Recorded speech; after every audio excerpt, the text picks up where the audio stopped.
اور پھر بڑے دھڑلے کے ساتھ جو ہے اس میں بیانات چلتے ہیں اور یہی باتیں ہوتی ہیں کہ یہ تم اپنے مرحوم کے لیے کرو تو یہ ثواب، مقصد کیا؟ لوگوں کی جیبیں خالی کرنا۔ تو جو ایسا کرتا ہے وہ دینے والوں کو بھی اللہ نے عقل دی، اور جو ان چیزوں کی طرف ترغیب دے رہے ہیں اللہ نے انہیں بھی علم اور عقل دیا۔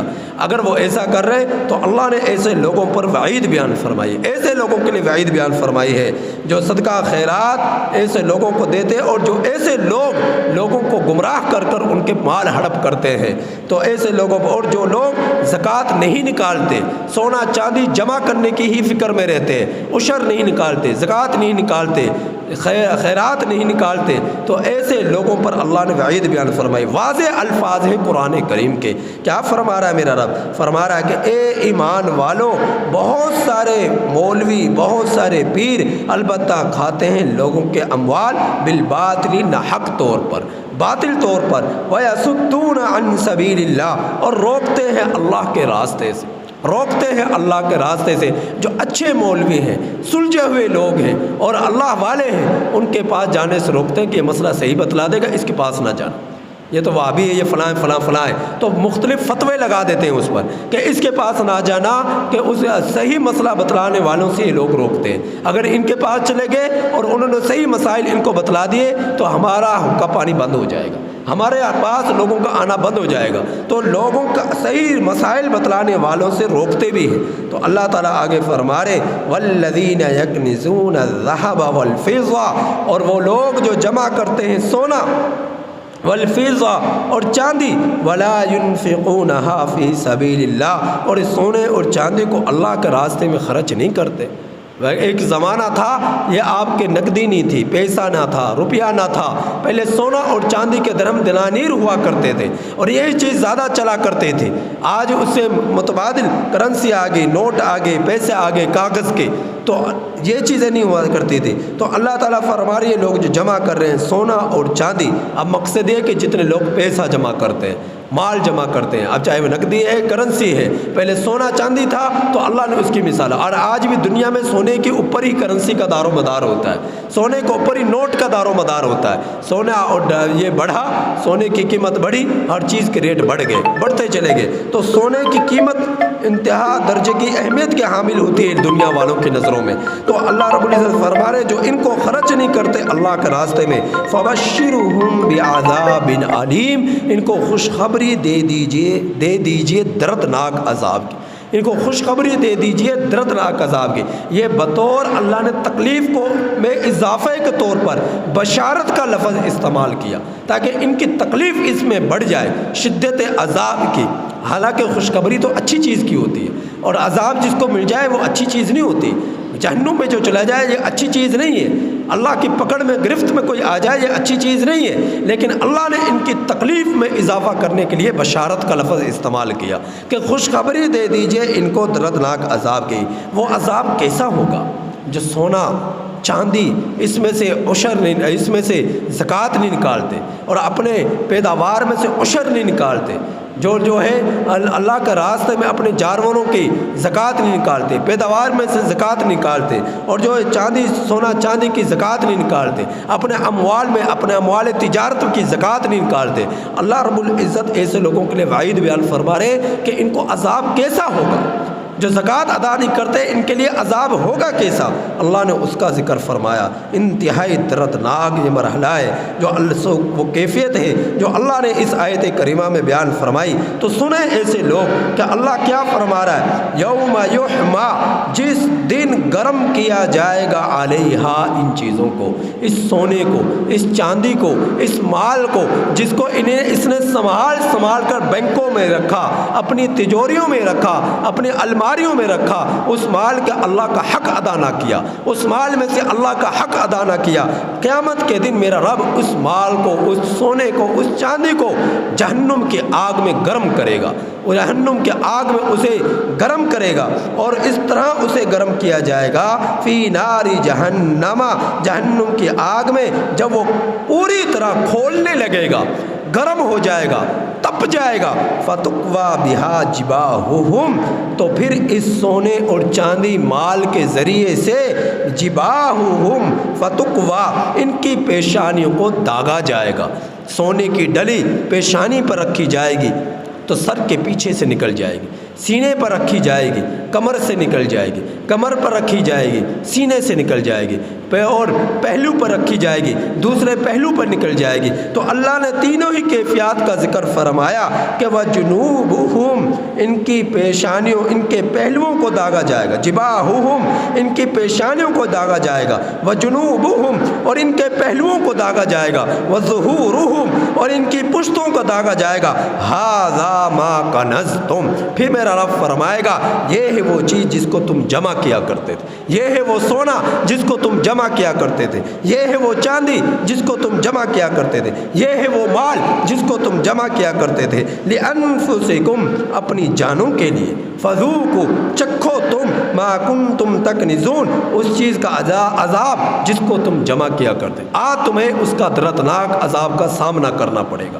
آج لوگ جو ہے مال ہی کو سب کچھ سمجھ رہے، دولت ہی کو سب کچھ سمجھ رہے، سونا چاندی جواہرات ہیرے موتی ہوں کو سب کچھ سمجھ رہے، آخرت کی کوئی فکر نہیں۔ جب تک آخرت کی فکر نہیں ہوگی تو مال کا حق ادا کرنا بہت مشکل ہے، صدقہ خیرات کرنا بہت مشکل ہے، اللہ کے راستے میں مال خرچ کرنا بہت مشکل ہے۔ جو صحیح معنی میں مستحق لوگ ہوتے ہیں وہ البتہ سوال ہی نہیں کرتے، لوگوں کے سامنے ہاتھ ہی نہیں پھیلاتے، اور اگر ہاتھ پھیلا دے ایک مرتبہ ان سے انکار کر دیا جائے وہ راستہ بدل لیتے، وہ راستہ بدل لیتے، وہ مجبور ہو کر لوگوں کے سامنے ہاتھ پھیلاتے ہیں۔ تو جو ایسا مستحق شخص ہے اس پر خرچ کیا جائے، اس کو دیا جائے، اس کو تنبیہ نہ کی جائے، اسے ڈانٹا نہ جائے، اور جو مستحق نہیں ہے اسے چاہیے کہ وہ اپنی خیر منائے، فکر کرے آخرت کی۔ حدیث پاک میں آتا ہے میرے نبی نے فرمایا جو کے پاس خود لاکھوں کی آمدنی ہے، مستحق صدقات نہیں ہے، مستحق زکوٰۃ نہیں ہے، مستحق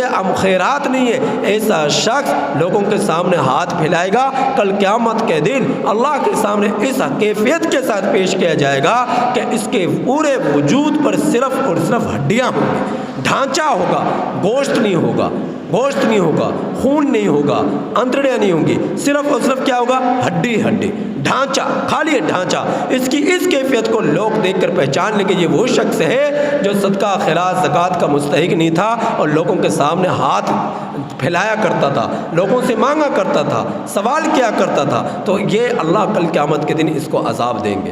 اللہ تعالیٰ سے دعا ہے کہ اللہ تعالیٰ ہمیں ان آیات کریمہ کی کامل سمجھ نصیب فرمائے اور آخرت کی فکر نصیب فرمائے، اور دین اسلام کی حق اور سچ باتیں آپ تمام حضرات کے سامنے بیان کرنے کی توفیق نصیب فرمائے۔ الحمد